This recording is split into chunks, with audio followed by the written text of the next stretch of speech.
എല്ലാം നമ്മൾ സ്തോത്രം ചെയ്യുന്നു. ദൈവം എല്ലാവരെയും അനുഗ്രഹിക്കട്ടെ. നമ്മളെ വായിച്ച സങ്കല്പം കടന്നു പോകാം. 46 സങ്കല്പം 7 വാക്യം.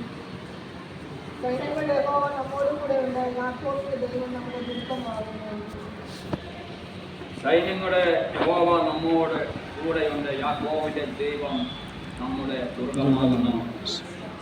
ഇത് 2 പ്രാവശ്യം ഈ സങ്കല്പത്തിൽ താനെ ആവർത്തിച്ചിട്ടുണ്ട്. അവസാന 2ാമത്തെ വാക്യം ആ വാക്യം തന്നെയാണ് കാണുന്നത്. എനിക്ക് 1ാമത്തെ വാക്യം നമ്മൾ വായിക്കുമ്പോൾ ദൈവം നമ്മുടെ സങ്കേതവും ബലവുമാകുന്നു, കഷ്ടങ്ങൾ ഏറ്റവും അടുത്ത തുണയായിരിക്കുന്നു അവൻ. അപ്പോൾ വായിക്കും, അതുകൊണ്ട് ഭൂമി മാറിപ്പോയാലും പർവ്വതങ്ങൾ കുലുങ്ങി സമുദ്രമധ്യേ വീണാലും അതിലെ വെള്ളം നിലച്ചു കിടങ്ങിയാലും അതിന്റെ കോപം കൊണ്ട് പർവ്വതങ്ങൾ കുലുങ്ങിയാലും നാം ഭയപ്പെടുകയില്ല. കാരണം ദൈവത്തിൽ ആശ്രയിക്കുന്ന ഒരു ഭക്തനെ സംബന്ധിച്ച് ഭക്തൻ പറയുകയാണ്, ഈ ഭൂമി കുലുങ്ങിയാലും പർവ്വതങ്ങൾ കുലുങ്ങിയാലും സമുദ്രമധ്യേ അതൊക്കെ വീണാലും അതിലെ വെള്ളം നിലച്ച് കയറി പർവ്വതങ്ങൾ തകർന്നാലും ഞാൻ ഭയപ്പെടുകയില്ല. കാരണം സൈന്യങ്ങളുടെ യഹോവ എന്റെ സങ്കേതമാകുന്നു, എന്റെ ബലമാകുന്നു. മാത്രമല്ല കഷ്ടങ്ങൾ അവൻ ഏറ്റവും അടുത്ത തുണയായിരിക്കുന്നു. നോക്കിയേ, കഷ്ടകാലത്ത് ഏറ്റവും അടുത്ത തുണയായിരിക്കുന്ന ഒരു ദൈവം. നമുക്കറിയാം, നമുക്ക് സമ്പത്തുള്ളപ്പോൾ, ബലമുള്ളപ്പോൾ, ആരോഗ്യവും സൗന്ദര്യമുള്ളപ്പോൾ അനേകർ നമ്മുടെ കൂടെ കാണും. എന്നാൽ നമ്മുടെ കഷ്ടകാലം വരുമ്പോൾ, നമ്മുടെ രോഗം വരുമ്പോൾ, നമ്മളെ ക്ഷണിച്ചു പോകുമ്പോൾ, നമ്മൾ ക്ഷയിച്ചു പോകുമ്പോൾ, നമ്മുടെ സൗന്ദര്യം ഇല്ലാതായി പോകുമ്പോൾ സ്തോത്രം അനേകർ നമ്മെ വിട്ട് ഒഴിഞ്ഞു മാറിപ്പോകും. ബലവും പണവും ഉള്ളപ്പോൾ കണ്ട മുഖങ്ങളൊന്നും നമ്മളെ ക്ഷീണിക്കുമ്പോൾ നമ്മെ കണ്ട ഭാവം പോലും നടിക്കാതെ നമ്മളെ അകന്നു മാറിപ്പോകും. എന്നാൽ നോക്കിയപ്പോൾ സങ്കീർത്തനക്കാരൻ പറയുകയാണ്, നമ്മുടെ സൗന്ദര്യം പൊക്കോട്ടെ, നമ്മുടെ സമ്പത്ത് പൊക്കോട്ടെ, നമ്മുടെ ബലം പൊക്കോട്ടെ, നമ്മുടെ എല്ലാം പൊയ്ക്കോട്ടെ, നമ്മൾ ഏറ്റവും കഷ്ടത്തിലായിക്കോട്ടെ, എന്നാൽ നമ്മളെ സഹായിക്കുവാൻ എന്താണ് നമ്മുടെ ദൈവം നമ്മൾ കൂടെയുണ്ട്. ഇവിടെ തുണ എന്ന വാക്ക് നോക്കി, തുണ ഒരു സഹായകൻ, ഒരു ഹെൽപ്പർ എന്ന വാക്കാണ് ഇവിടെ കൊടുത്തിരിക്കുന്നത്. നമുക്കറിയാം, ഒരു സഹായി, ഒരു നല്ലൊരു പണിക്കാരനെ സംബന്ധിച്ച് തന്നോട് കൂടെ നിൽക്കുന്ന സഹായിയെ കുറിച്ച് ചോദിച്ചു കഴിഞ്ഞാൽ ആ പണിക്കാരൻ പറയും, ഞാൻ പറയാതെ എന്റെ കാര്യങ്ങളൊക്കെയും എനിക്ക് വേണ്ടി ചെയ്തു തരുന്ന ഒരു സഹായി ആയിരിക്കും നല്ല സഹായി എന്ന്, അല്ലേ? നമ്മുടെ കൂടെ ഒരു സഹായി ഉണ്ടെങ്കിൽ നാം പറയാതെ, നാം അവരുടെ ആവശ്യങ്ങൾ പറയാതെ നമ്മുടെ ആവശ്യങ്ങളെ അറിഞ്ഞ് നമുക്ക് ചെയ്തു തരുന്ന ഒരു തുണ, ഒരു സഹായി ആണ് നല്ല സഹായി എന്ന് പറയുന്നത്. ഒരു മെയിൻ മേശിരിക്ക് നല്ലൊരു ഹെൽപ്പർ ഉണ്ടെങ്കിൽ ആ മേശിരി പറയാതെ അവിടെ ഏത് കല്ലാണ് വേണ്ടത്, ഏത് കട്ടയാണ്, ഏത് സിമെന്റ് ആണ്, എങ്ങനെയാണെന്ന് ആ മേശിരി തന്നെ പറയാതെ ആ നല്ല ഹെൽപ്പറെ തനിക്ക് വേണ്ടി അത് കൊടുത്തു കൊടുക്കും. അങ്ങനെ ഇരിക്കുമ്പോഴാണ് ആ മേശിരിക്ക് താൻ നല്ലൊരു ഹെൽപ്പറായി, നല്ലൊരു തുണയായി, നല്ല സഹായിയായി മാറ്റപ്പെടുന്നത്. അങ്ങനെ നമ്മുടെ ജീവിതത്തിലും നാം പലപ്പോഴും നമ്മൾ പോലും പറയാതെ, നമ്മൾ പോലും അറിയാതെ നമ്മുടെ ആവശ്യങ്ങളെ അറിഞ്ഞ്, നമ്മുടെ ഭാരങ്ങളെ അറിഞ്ഞ്, നമ്മുടെ സങ്കടങ്ങളെ അറിഞ്ഞ് നമുക്ക് വേണ്ടി പ്രവർത്തിക്കുന്ന ഒരു സർവശക്തനായ ദൈവം, നമ്മുടെ കൂടെയുള്ളവർ പലപ്പോഴും അറിയാത്ത കാര്യങ്ങൾ പോലും നമ്മൾ പോലും പറയാതെ സ്വർഗ്ഗത്തിലെ ദൈവം നമുക്ക് വേണ്ടി ചെയ്യും. കഷ്ടങ്ങൾ ഏറ്റവും അടുത്ത തുണയായി നമ്മുടെ ദൈവം നമ്മുടെ കൂടെ കൊണ്ടിരിക്കുന്നു. നമുക്കറിയാം, പുതിയ നിയമത്തിലേക്ക് കടന്നു വരുമ്പോൾ പരിശുദ്ധാത്മാവിനെ കുറിച്ച് പാരാക്ലറ്റ് എന്ന വാക്ക് ഉപയോഗിക്കുമ്പോൾ അവിടെ ആ വാക്കിന് അനേക അർത്ഥങ്ങളുണ്ട്. ഒരു അഭിഭാഷകനെ പോലെ, ഒരു വാദിയെ പോലെ പരിശുദ്ധാത്മാവ് നമുക്ക് വേണ്ടി വാദിക്കുന്നു, അല്ലെങ്കിൽ നമുക്ക് വേണ്ടി പക്ഷപാതം ചെയ്യുന്നു, നമ്മളെ സന്തോഷിപ്പിക്കുന്നത്, നമുക്ക് നല്ല ആശ്വാസപ്രദനായി, നമ്മുടെ ദുഃഖത്തിൽ ഇരിക്കുമ്പോൾ നമ്മളെ ആശ്വാസപ്രദനായി നമ്മുടെ പരിശുദ്ധി ആത്മാവ് നമ്മളെ ആശ്വസിപ്പാൻ നമ്മോട് കൂടെ ഇരിക്കുന്നു. നമ്മൾ എന്തെങ്കിലും സഹായം നമുക്ക് ആവശ്യമുണ്ടെങ്കിൽ പരിശുദ്ധി ആത്മാവ് നമുക്ക് ആ സഹായങ്ങൾ ചെയ്തു തരും. നമുക്ക് ബുദ്ധി കുറവാണെങ്കിൽ ആ പരിശുദ്ധി ആത്മാവ് നമുക്ക് ഇവിടെ ആലോചന പറഞ്ഞു തരും. അതാണ് സത്യത്തിന്റെ ആത്മാവ് എന്ന് പറയുന്നത്. സത്യത്തിൽ സകസത്തിൽ നമ്മളെ വഴി നടത്തുവാൻ കഴിയുന്ന പരിശുദ്ധി ആത്മാവ്, അവൻ നല്ല നമ്മുടെ സഹായിയാണ്. നമുക്ക് വേണ്ട തുണ നിൽക്കുന്ന ഒരു സഹായി, നമ്മുടെ കൂടെ ആരും ഇല്ലാതിരിക്കുമ്പോൾ നമ്മുടെ അടുത്ത് കടന്നു വന്ന് നമ്മുടെ ആവശ്യങ്ങളെ അറിഞ്ഞ് നമുക്ക് വേണ്ടി സകലവും ചെയ്തു തരുന്ന ഒരു പരിശുദ്ധി ആത്മാവിന് നമ്മുടെ കർത്താവ് യേശു ക്രിസ്തു നമ്മോട് കൂടെ ഇരിക്കുവാൻ തന്നിട്ടുണ്ട്. അങ്ങനെയാണെങ്കിൽ പ്രിയമുള്ളവരെ, നമ്മോട് കൂടെ നമ്മുടെ സഹോദരന്മാര് കാണത്തില്ലായിരിക്കാം, നമ്മുടെ മാതാപിതാക്കൾ നമ്മുടെ സ്നേഹിതന്മാര് കാണത്തില്ലായിരിക്കാം, നമ്മൾ പലപ്പോഴും ഒറ്റപ്പെട്ടു പോയിരിക്കുന്ന അവസ്ഥയായിരിക്കാം. എന്നാലും അവിടെയൊക്കെ നമ്മളെ സഹായിക്കുക, നമുക്ക് ഇവിടെ ആലോചന പറഞ്ഞു തരുവാൻ സ്വർഗം നമുക്ക് വേണ്ടി ഒരിക്കൽ നല്ല കാര്യസ്ഥനായിരിക്കുന്ന പരിശുദ്ധാത്മാവ് നമ്മോട് കൂടെ ഇരിക്കുമ്പോൾ ആ പരിശുദ്ധാത്മാവ് നമ്മൾ കീഴ്പ്പെട്ട് കഴിഞ്ഞാൽ, ആ പരിശുദ്ധാത്മാവ് നമ്മൾ അനുസരിച്ച് കഴിഞ്ഞാൽ, നമ്മുടെ ഏത് ആവശ്യമുണ്ടെങ്കിലും, നമ്മുടെ ഏത് ഭാരങ്ങളുണ്ടെങ്കിലും, നമ്മുടെ ഏത് സങ്കടങ്ങൾ ഉണ്ടെങ്കിലും അതിനൊക്കെയും പരിഹാരം വരുത്തുവാൻ കഴിയുള്ള നല്ലൊരു പരിശുദ്ധാത്മാവ് നമ്മോടെ കൂടെയുള്ളപ്പോൾ നാം ഭാരപ്പെട്ടു പോണ്ട. നമുക്കറിയാം, ശിഷ്യന്മാരുടെ കർത്താവ് പറഞ്ഞൊരു കാര്യമുണ്ട്, ഞാൻ പോകുന്നു. സ്തോത്രം. എന്നാൽ നിങ്ങൾ പരിശുദ്ധാത്മാവിനെ പ്രാപിക്കുവാൻ വേണ്ടി നിങ്ങൾ കാത്തിരിക്കണം, യെരൂശലേം വിട്ടുപോകാതെ നിങ്ങൾ അതിനായി കാത്തിരിക്കണം പറഞ്ഞു. നമുക്കറിയാം, പരിശുദ്ധാത്മാവിനെ അവരെ കാത്തിരുന്ന് പ്രാപിച്ചപ്പോൾ അവർ ശക്തിയാൽ അവരെ പുറപ്പെട്ട് സ്തോത്രം അനേകരോട് ഒരു സുവിശേഷം പറയുവാൻ, ദൈവരാജ്യത്തെ കുറിച്ച് പറയുവാൻ, അനേക രോഗികളെ സൗഖ്യമാകുവാൻ, അനേക ഭൂതങ്ങളെ പുറത്താക്കുവാൻ, ദൈവത്തിന് വലിയ പ്രവൃത്തികൾ ചെയ്യപ്പെടുവാൻ തക്കവണ്ണം ഇടവന്നു. നമുക്കറിയാം, ശിഷ്യന്മാരെ കുറിച്ച് പഠിക്കുമ്പോൾ അവർ അക്ഷര വിദ്യാഭ്യാസം ഇല്ലാത്തവരാ, ഒരു കഴിവില്ലാത്തവരാ, ഒരു മുക്കോന്മാരായി, ഒരു സ്തോത്രം ഒരു പ്രാവീണ്യം ഇല്ലാത്തവരായി നടന്നവരെ സ്വർഗത്തിലെ ദൈവം തിരഞ്ഞെടുത്ത് ദൈവരാജ്യത്തിന്റെ ഭാഗമാക്കി തീർത്തപ്പോൾ അവരെ സഹായിക്കുവാൻ ദൈവം സ്വർഗത്തിലെ തന്റെ ആത്മാവിനെ തന്നെ നൽകി. അങ്ങനെയാണെങ്കിൽ പ്രിയമുള്ളവരെ, നമ്മുടെ ജീവിതത്തിൽ നമ്മൾ ബലഹീനമെന്ന് തോന്നുമ്പോൾ നമ്മെ സഹായിക്കുവാൻ കഴിവുള്ള നല്ലൊരു പരിശുദ്ധാത്മാവ് നമ്മോടെ കൂടെ ഇരിക്കുമ്പോൾ നാം ഭാരപ്പെടേണ്ട പ്രയാസപ്പെടേണ്ട കാര്യമില്ല. ഇവിടെ വായിക്കുന്നത്, നമ്മൾ വായിച്ചത് വാക്യമുണ്ടോ? സൈന്യങ്ങളുടെ യഹോവ നമ്മോട് കൂടെയുണ്ട്. യാക്കോബിന്റെ ദൈവം നമ്മുടെ ദുർഗമാകുന്നു. നോക്കിയേ, സൈന്യങ്ങളുടെ യഹോവ എന്താണ്? നമ്മോട് കൂടെയുണ്ട്. യാക്കോബിന്റെ ദൈവം നമ്മുടെ ദുർഗമാകുന്നു. സൈന്യങ്ങളുടെ യഹോവ നമ്മോട് കൂടെയുണ്ട്. അങ്ങനെയാണെങ്കിൽ മോശയോട് പറഞ്ഞൊരു കാര്യമുണ്ട്. പുറപ്പാട് പുസ്തകം 3:12. പുറപ്പാട് 3:12. അതിന് അവൻ, ഞാൻ നിന്നോടുകൂടെ ഇരിക്കും. നീ ജനത്തെ യെരൂശലേമിൽ നിന്ന് കൂട്ടിക്കൊണ്ടുവരുമ്പോൾ നിങ്ങൾ ഈ പർവ്വതത്തിൽ ദൈവത്തെ ആരാധിക്കുമെന്നുള്ളത് ഞാൻ നിന്നെ അയച്ചതിന് അടയാളമാകുമെന്ന് അരുളിച്ചെയ്തു. മോശയെ വിളിച്ച് ഇസ്രായേലിൽ അടിമത്തത്തിലായിരുന്ന ജനത്തെ വിടുവിക്കുവാൻ വേണ്ടി മോശയെ വിളിക്കുമ്പോൾ മോശയോട് പറയുക, അത് മേളിൽ വായിക്കുന്നുണ്ട്. അതിന് 15 വാക്യം വായിച്ചേ. മോശ ദൈവത്തോട്, ഫറവോന്റെ അടുക്കൽ പോകുവാനും ഇസ്രായേൽ മക്കളെ മിസ്രയീമിൽ നിന്ന് പുറപ്പെടുവിപ്പാനും ഞാൻ എന്ത് മാത്രമുള്ളൂ എന്ന് പറഞ്ഞു. ഫറവോന്റെ അടുക്കൽ പോകുവാനും ഇസ്രായേൽ മക്കളെ വിടുവിക്കുവാനും ഞാൻ എന്ത് മാത്രമേ ഉള്ളൂ. ഇവിടെ 4-ാം അധ്യായം 12-ാം വാക്യം വായിക്കുമ്പോൾ, അവിടെ 10 വായിക്കുമ്പോൾ അവർ പറയുന്നു, ഞാൻ വാക്സമർത്ഥ്യമില്ലാത്തവനാണ്, ഞാൻ കഴിവില്ലാത്ത വ്യക്തിയാണ്. അതിന്റെ 12-ാം വാക്യം വായിക്കുമ്പോൾ അവിടെ ഞാൻ നിന്റെ വായോട് കൂടെ ഇരുന്ന് ഞാൻ സംസാരിക്കണം, നിനക്ക് ഉപദേശിച്ചു തരും എന്ന് അരുളി ചെയ്തു. എനിക്ക് മോശ ഒഴിവൊഴിവ് കടഞ്ഞ് താൻ അവിടുന്ന് ഒഴിഞ്ഞു മാറാൻ ശ്രമിക്കുമ്പോൾ ദൈവം പറയുകയാണ്, ഞാൻ നിന്നോട് കൂടെ ഇരിക്കും, നീ അതുകൊണ്ട് പോകാം. ഇവിടെ സ്തോത്രം. നമുക്കറിയാം, മോശ ദൈവത്തിന്റെ വാക്ക് കേട്ട് പുറപ്പെട്ടുവെങ്കിലും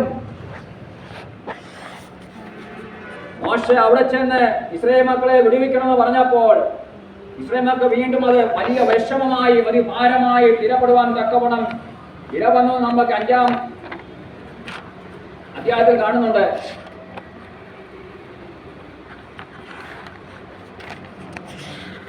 അതിന്റെ 5:19.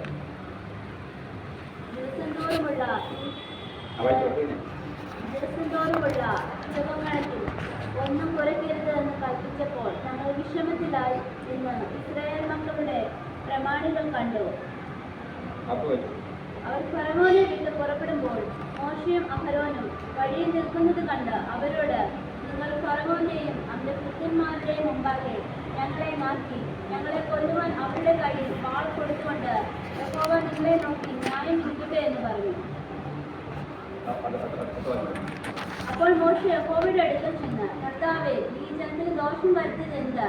നീ എന്നെ അയച്ചത് എന്തിന്? ഞാൻ നിന്റെ നാമത്തിൽ സംസാരിക്കാൻ ഫറവോന്റെ അടുക്കൽ ചെന്നത് മുതൽ അവൻ ഈ ജനത്തോട് ദോഷം ചെയ്തിരിക്കുന്നു. ദൈവത്തിന്റെ വാക്ക് കേട്ട് പുറപ്പെട്ട മോശ അവിടെ ചെന്ന് പറഞ്ഞു, ഇസ്രായേൽ മക്കളെ ദൈവത്തെ ആരാധിക്കാൻ വേണ്ടി വിട്ടുതരാമെന്ന് പറഞ്ഞപ്പോൾ സ്തോത്രം, ഫറവോൻ പറഞ്ഞൊരു കാര്യമുണ്ട്, നീ അവിടെ വേറെ മെനക്കെടുത്തി സ്തോത്രം അവിടെ കടന്നു വന്നിരിക്കും, അതുകൊണ്ട് ജനത്തെ വിട്ടുതരത്തില്ലെന്ന് പറഞ്ഞ് സ്തോത്രം മൂല്യ വേലക്കാർ മുഖാന്തരമായി സ്തോത്രം അവരെ കഷ്ടപ്പെടുത്തുവാൻ തക്കവണ്ണം ഇടവന്നു. അവിടെ വായിക്കുന്നത് അവിടെ ഇഷ്ടിക ഉണ്ടാക്കുവാൻ വേണ്ടി നേരത്തെ ഫറവോൻ അവർക്ക് വൈക്കോല് കൊടുക്കുമായിരുന്നു.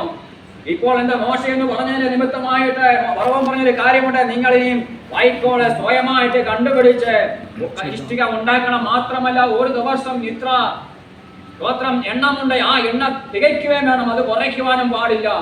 അങ്ങനെ എണ്ണം തികയാതെ വന്നപ്പോൾ നമുക്കറിയാം അവിടെ ഒരു വേലക്കാരന്മാരെ യഹൂദന്മാരുടെ പ്രമാണികളെ അടിക്കുവാനും അതവർക്ക് വലിയ ഭാരമായി പ്രയാസമായി തിരുവാനും ഒക്കെയും ഇടവന്നതുകൊണ്ട് സ്തോത്രം അഹരോനും മോശയ്ക്കും നേരെ നോക്കി സ്തോത്രം ഇസ്രായേൽ മക്കൾ പിറുപിറുക്കുവാൻ അവരെ ഞങ്ങളെ വിഷമത്തിലാക്കി, ഞങ്ങളെ സ്തോത്രം അത് പ്രയാസത്തിലാക്കി എന്ന് പറഞ്ഞ് അവിടെ ബുദ്ധിമുട്ടിക്കുവാൻ തക്കവണ്ണം ഇടയാക്കണം.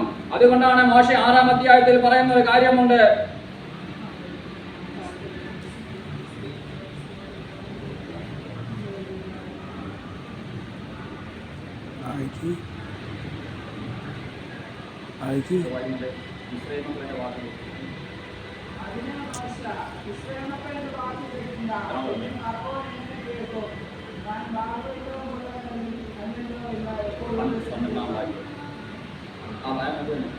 നോക്കിക്കേ, ഇസ്രായേൽ മക്കളോ ഫറവോനോ എന്റെ വാക്ക് കേട്ടില്ല.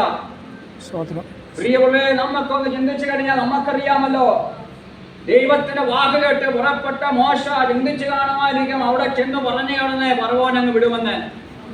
എന്നാൽ ദൈവത്തിന് ഫറവോനെ കുറിച്ചൊരു ലക്ഷ്യമുണ്ടായിരുന്നു. 400 വർഷക്കാലം ജനത്തെ പീഡിപ്പിച്ച കഷ്ടത്തിലാക്കിയ ഫറവോനെയും അവരുടെ ജനത്തെയും എന്നാണ് സൈന്യങ്ങളുടെ യഹോവ ആരാണെന്ന് അവനെ പഠിപ്പിക്കണം. സ്തോത്രം ഇവിടെ മോശയോട് പറയുന്നത്, ഞാൻ ഫറവോന്റെ ഹൃദയത്തെ കഠിനമാക്കി തീർക്കും. സ്തോത്രം പലപ്പോഴും മോശയോട് മോശ എന്ന് ഫറവോനോട് പറയുമ്പോൾ ജനത്തെ വിട്ടയക്കാൻ പറയുമ്പോൾ സ്തോത്രം ദൈവത്തിന് ഒരു ചിന്തയുണ്ടായിരുന്നു, എന്താണ് ഫറവോന് സ്വമനസ്സാലെ ഇവരെ വിടണം, നിർബന്ധിക്കാതെ വിടണം. കാരണം യഹോവയെ അവനൊന്ന് രുചിച്ചറിയണം. എന്നാൽ സ്തോത്രം ഓരോ പ്രാവശ്യവും അവൻ അത് ചെയ്തില്ല. ഇവിടെ നമ്മൾ വായിക്കുന്നുണ്ട്, സ്തോത്രം എന്ന് വായിക്കാമല്ലോ, 7-ാം അധ്യായം 5-ാം വചനം വെച്ച്.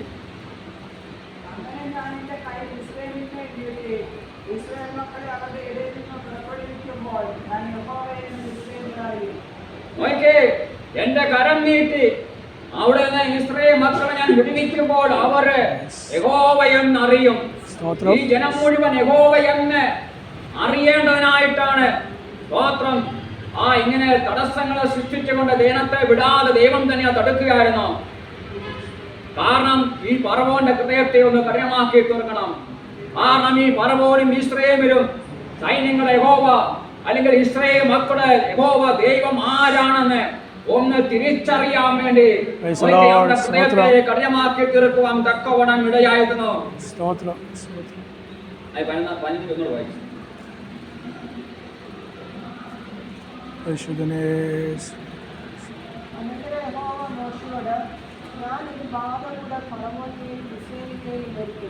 അതിനുശേഷം അവൻ നിങ്ങളെ ഇവിടെ നിന്ന് വിട്ടയക്കുമ്പോൾ നിങ്ങളെ ഒട്ടൊഴിയാതെ ഇവിടെ നിന്ന് ഓടിച്ചു കളയും.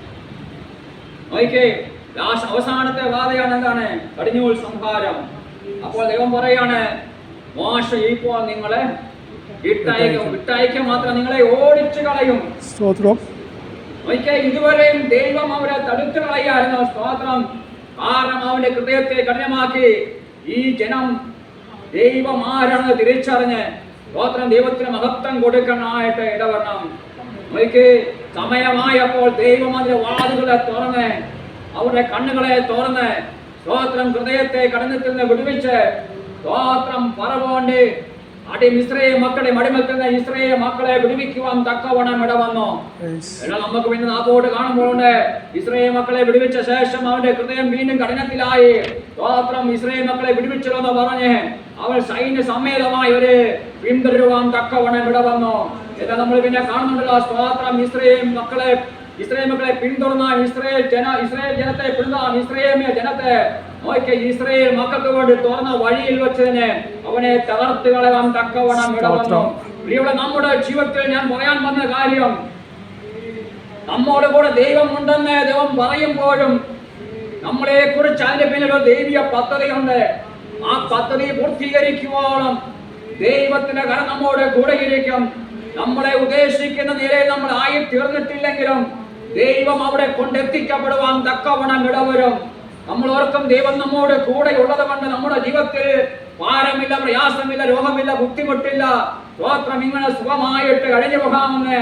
അങ്ങനെയല്ലാമ ദൈവം നമ്മോട് കൂടെയുള്ളപ്പോൾ ദൈവം നമ്മളെ പണിത് അവനെ ഏറ്റവും അറിയുവാൻ തക്കവണ്ണം ഇടവരും. നമ്മളെ സ്തോത്രം മത്തായി സുവിശേഷം 14-ാം അധ്യായത്തിലൂടെ 22-ാം വാക്യം വായിക്കുമ്പോൾ മാത്രം ശിഷ്യന്മാരെ പുരുഷാർത്ഥത്തെ പറഞ്ഞയക്കുന്നതിനിടയിൽ എന്താണ്? നിർബന്ധിച്ച് മറുകര പറഞ്ഞയക്കുന്നു. കർത്താവരെ നിർബന്ധിച്ച് മറുകര പറഞ്ഞയക്കുമ്പോൾ അവിടെ ചിന്തിച്ച് കാണും, സ്തോത്രം, ഒരു ഭാരമില്ലാതെ പ്രയാസമില്ലാതെ മറുകര എത്താമെന്ന്. എന്നാൽ 4-ാം യാമമായിട്ടും അവർക്ക് മറുകര എത്തുവാൻ കഴിയാതവണ്ണം ഗലീലാക്കളുടെ നടുവിൽ അവരങ്ങോട്ടും ഇങ്ങോട്ടും സ്തോത്രം പോകുവാൻ കഴിയാതവണ്ണം അവർ ഭാരപ്പെട്ട് പ്രയാസപ്പെട്ട് ഇരിക്കുന്ന അവസ്ഥയിൽ കർത്താവ് യേശു ക്രിസ്തു അവിടെ മീളെ നടന്ന് അവിടെ കടന്നു വരുവാൻ തക്കവണ്ണം ഇടയായെത്തുന്നു. അവിടെ നമ്മൾ കാണുന്നുണ്ട്, ഉടൻ കാറ്റിനാൽ അവിടെ പടക് തിരമാലകൾ വലഞ്ഞിരുന്നു. എന്നാൽ സ്തോത്രം, കർത്താവ് യേശു ക്രിസ്തു കാറ്റിനെയും തിരമാലകളെ ശാന്തമാക്കി തീർത്തുകൊണ്ട് സ്തോത്രം ആ പടകിനെ മാർഗരെ എത്തിക്കുവാൻ തക്കവണ്ണം ഇടയായിരുന്നു. അപ്പോൾ അവിടുന്ന് ശിഷ്യന്മാർ പറയുകയാണ്, നീ ദൈവത്തിന്റെ പുത്രനായി ക്രിസ്തുവാകുന്നു. സ്തോത്രം, ഞങ്ങൾ ഇതുവരെയും അറിഞ്ഞ ഒരു ദൈവത്തെ അല്ല ഇപ്പോൾ ഞങ്ങൾ അറിയുന്നത്, ജീവമുള്ള ദൈവത്തിന്റെ പുത്രനായി ക്രിസ്തുവെന്ന് ശിഷ്യന്മാര് അവർ ഏറ്റുപറയുവാൻ തക്കവണ്ണം ഇടവന്ന കാരണം അടക്കുവാൻ, കാറ്റിനെ ശാന്തമാക്കി തീർക്കുവാൻ, തിരമാലകളെ ശാന്തമാക്കി തീർക്കുവാൻ കഴിവുള്ള ദൈവമാണ് നമ്മോട് കൂടെയുള്ളത്.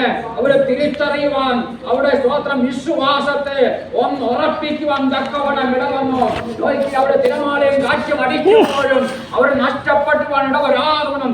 ദൈവത്തിന്റെ കരമോരോട് കൂടെയിരുന്നു. നമുക്കറിയാം, മോശയും അവിടെ പലപ്പോഴും ഭാരപ്പെട്ട് പ്രയാസപ്പെട്ടു പോയ ഇടത്തും ദൈവത്തിന്റെ കരമോനോട് കൂടെ ഉണ്ടായിരുന്നു.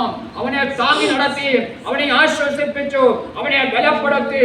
നോയിക്കേ സ്തോത്രം, ഓരോ പ്രാവശ്യം എന്ന് പറയുമ്പോഴും അതിവേദനയോടെ അതിഭാരത്തോടെയാണ് മോശ ഫറവോന്റെ മുമ്പിൽ കടന്നു പോകുന്നത്. സ്തോത്രം, സ്തോത്രം. എന്നാൽ അവസാനത്തെ കടന്നു വരുമ്പോൾ പുറപ്പാട് 10:28 വാക്യം വായിച്ചു. 10-ാം അധ്യായം കൃത്യത്തിൽ അവനോട്, എന്റെ അടുക്കൽ നിന്ന് പോക, ഇനി എന്റെ മുഖം കാണാതിരിക്കാൻ സൂക്ഷിച്ചുകൊള്ളുക. എന്റെ മുഖം കാണുന്ന നാളിൽ നീ മരിക്കുമെന്ന് പറഞ്ഞതിന് മോശ, നീ പറഞ്ഞതുപോലെ ആകട്ടെ, ഞാൻ ഇനി നിന്റെ മുഖം കാണുകയില്ല എന്ന് പറഞ്ഞു. അവസാനം ഫറവോൻ പറയുകയാണ്, നീ എന്റെ മുഖം ഇനി എന്റെ അടുക്കൽ നിന്ന് പോക, നീ ഇനി എന്റെ മുഖം കാണാതിരിക്കാൻ സൂക്ഷിച്ചുകൊള്ള. എന്റെ മുഖം കാണുന്ന ആള് നീ മരിക്കും. നീ പറഞ്ഞതുപോലെ ആകട്ടെ, ഞാൻ ഇനി നിന്റെ മുഖം കാണുകയില്ല. ഫറവോൻ പറയുകയാണ്, ഇനി എന്റെ മുമ്പിൽ നീ വന്നേക്കല്ലേ. എന്റെ മുമ്പിൽ വന്നാൽ എന്താണ്? നീ ജീവനോടെ ഇരിക്കത്തില്ല. മോശ പറയാണ്, ഞാൻ ഇനി നിന്റെ മുഖം കാണുകയില്ല. ആ വാക്ക് പറഞ്ഞ് മോശ ഇറങ്ങിപ്പോയപ്പോഴാണ് മോശയോട് ദൈവം പറഞ്ഞു, ഇനി ഒറ്റ വാദയോടെ അയക്കത്തുള്ളൂ. അതുകൊണ്ട് സ്തോത്രം, ഞാൻ അവിടുന്ന് എന്റെ ജനത്തെ അവിടുന്ന് പുറപ്പെടുവിക്കും. സ്തോത്രം, സ്തോത്രം. പുറപ്പെടുവിക്കുക മാത്രമല്ല, അവിടുന്ന് സമ്പത്തോട് കൂടെ സ്തോത്രം, നിങ്ങൾക്ക് ആവശ്യമാകുന്ന സമ്പത്തോടുകൂടെ തന്നെ നിങ്ങളെ ഞാൻ അവിടുന്ന് പുറപ്പെടുവിക്കും. അതിന് വേണ്ടുന്ന സ്തോത്രം മനസ്സ് ഞാൻ ഇസ്രായേൽ ജനത്തിന് കൊടുക്കും. നമുക്കറിയാമല്ലോ, ഇസ്രായേൽ മക്കൾ അവിടെ ചോദിച്ചപ്പോൾ അവിടെ കാതിലും കണക്കിലും കടന്നതൊക്കെ മൂരിക്കൊടുത്ത് സ്തോത്രം അവരെ ദൈവം അവരെ വിടുവിക്കുവാൻ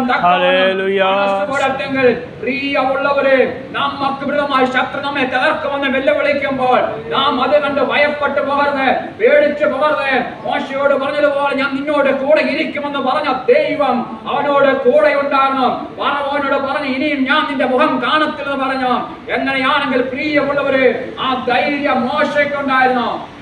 ആ ധൈര്യത്തിന്റെ ഉറപ്പിലാണ് മോശ പറഞ്ഞത്, ഇനി ഞാൻ നിന്റെ മുഖം കാണത്തില്ല.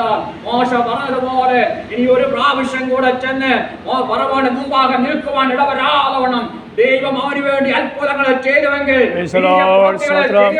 Hallelujah. നമ്മുടെ ജീവിതത്തിലും സൈന്യങ്ങളുടെ യഹോവ നമ്മുടെ കൂടെ ഇരിക്കുമ്പോൾ, അവൻ നമ്മുടെ ദുർഗമായിരിക്കുമ്പോൾ, Praise the Lord. Hallelujah. നമ്മെ ഭയപ്പെടുത്തി കളയുന്ന, നമ്മെ പേടിപ്പിച്ച് കളയുന്ന, നമ്മളെ ബുദ്ധിമുട്ടിക്കുന്ന സ്തോത്രം നമ്മുടെ കൂടെയുണ്ട്. ദൈവം നമ്മുടെ കൂടെ ഉള്ളപ്പോഴും സ്തോത്രം. ഗിദെയോനൊരു കാര്യം പറഞ്ഞിട്ടുണ്ട്. ന്യായാധിപന്മാരുടെ പുസ്തകം 6-13 വാക്യം.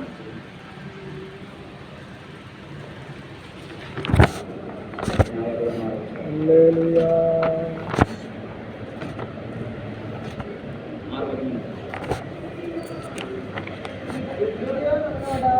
അയ്യോ യജമാനനെ, യഹോവ നമ്മോട് കൂടെ ഉണ്ടെങ്കിൽ നമുക്കിതൊക്കെ സാധിക്കുന്നതെന്താ? യഹോവ നമ്മെ നിശ്ചയിച്ച് കൊണ്ടുവന്നതെന്ന് നമ്മുടെ പിതാക്കന്മാർ നമ്മോട് അറിയിച്ചിട്ടുള്ള അവരുടെ അത്ഭുതങ്ങളൊക്കെയും എവിടെ? ഇപ്പോൾ യഹോവ നമ്മെ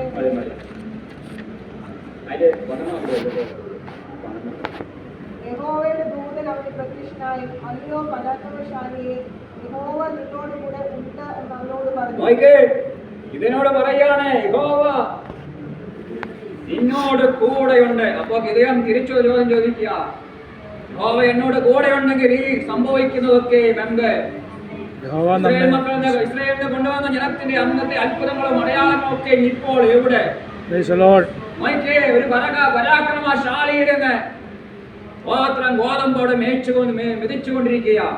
എന്താണ്? മിദ്യാൻ അപഹരിച്ചു കൊണ്ടുപോകുന്ന ഗോത്രം നന്മകളെ അപഹരിച്ചു കൊണ്ടുപോകുന്ന ഇടത്തിൽ നിന്ന് അത് അപഹരിക്കുവാൻ ഇടവരാതവണ്ണം താൻ ഒടിഞ്ഞ മാറിയിരുന്ന് ഗോത്രം താൻ ഗോതമ്പ് ചെയ്ത് കൊയ്ത് നന്മ ഗോത്രം തന്റെ അവകാശത്തിലേക്ക് തന്നെ കൂട്ടിക്കൊണ്ടിരിക്കുക. അപ്പോൾ യഹോവയുടെ ദൂതൻ കടന്നു വന്ന് പറയുകയാണ്, യഹോവ നിന്നോട് കൂടെയുണ്ട്. അപ്പോൾ ഗിദെയോൻ നേരെ തിരിച്ചു ചോദ്യം ചോദിക്കുക, യഹോവ കൂടെയുണ്ടെങ്കിൽ ഈ സംഭവിക്കുന്നതൊക്കെയും ഞാൻ അധ്വാനിച്ച നന്മകളെ, എന്റെ അധ്വാന ഫലത്തെ അപഹരിച്ചു കൊണ്ടുപോകുന്നത് എന്താണ്?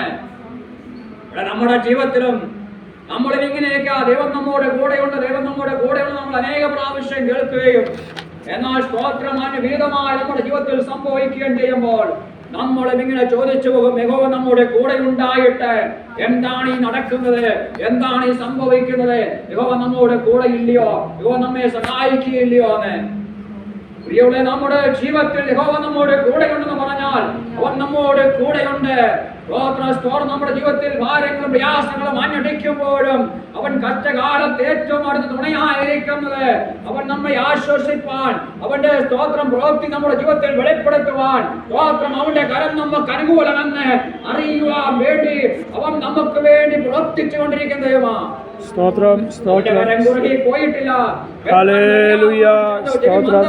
പോയിട്ടില്ല. നമുക്കറിയാം, യെശയ്യാ പ്രവാചകന്റെ പുസ്തകത്തിൽ 49-ാം അധ്യായം 15-ാം ഭാഗത്തിൽ വായിക്കുന്നു, ഒരു സ്ത്രീ തന്റെ കുഞ്ഞിനെ മറക്കുമോ? താൻ പ്രസവിച്ച മകനോട് കണ്ണ് കാണിക്കാതിരിക്കുമോ? അവൾ മറന്നു കളഞ്ഞാലും ഞാൻ നിന്നെ മറന്നു കളയില്ല. യെശയ്യാ 44-21 വായിക്കുമ്പോൾ യാക്കോബിനെ കുറിച്ച് പറയുന്നു, ഞാൻ നിന്നെ മറന്നു കളകയില്ല, നീ എന്റെ ദാസനല്ലോ. സ്തോത്രം. യിരെമ്യാ പ്രവാചകന്റെ പുസ്തകം 30-17 വായിക്കുമ്പോൾ അവിടെ വായിക്കുന്നത്, അവർ നിന്നെ ഭ്രഷ്ട് ചെയ്യുന്നു, ആരെങ്കിലും സിയോണെന്നും വിളിക്കൊണ്ട് ഞാൻ നിന്റെ മുറിവുകളെ പുറപ്പിച്ച് നിനക്ക് ആരോഗ്യം വരുത്തും. സ്തോത്രം. മറ്റുള്ള നമ്മയെ നോക്കി ഭ്രഷ്ട് എന്ന് പറയുമ്പോൾ, ആരെങ്കിലും നോക്കാത്തവരെന്ന് പറയുമ്പോൾ, നമ്മുടെ ശരീരത്തിൽ ബലഹീനമെന്ന് നമുക്ക് തോന്നുമ്പോൾ നമ്മുടെ ബലഹീനതയെ മാറ്റി നമ്മളെ സൗഖ്യമാക്കുന്ന, നമ്മെ ബലപ്പെടുത്തുന്ന ഒരു ദൈവം നമുക്ക് വേണ്ടിയുണ്ട്. ആ ദൈവം നമുക്കറിയാം. അവൻ യാക്കോബിന്റെ ദുർഗമാണ്.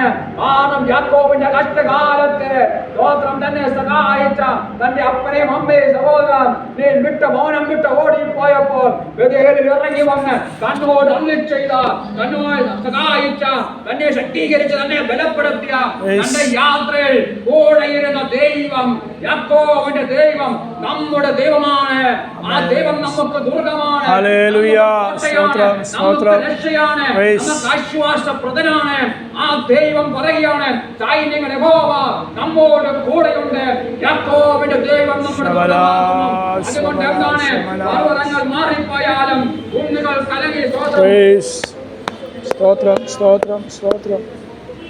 പർവ്വതങ്ങൾ കുലുങ്ങി സമുദ്രത്തിലെ വീണാലും വെള്ളം നിലച്ചു കലങ്ങിയാലും അതിലെ കോപം കൊണ്ട് വ്രതങ്ങൾ കുലുങ്ങിയാൽ നാം ഭയപ്പെടുകയില്ല.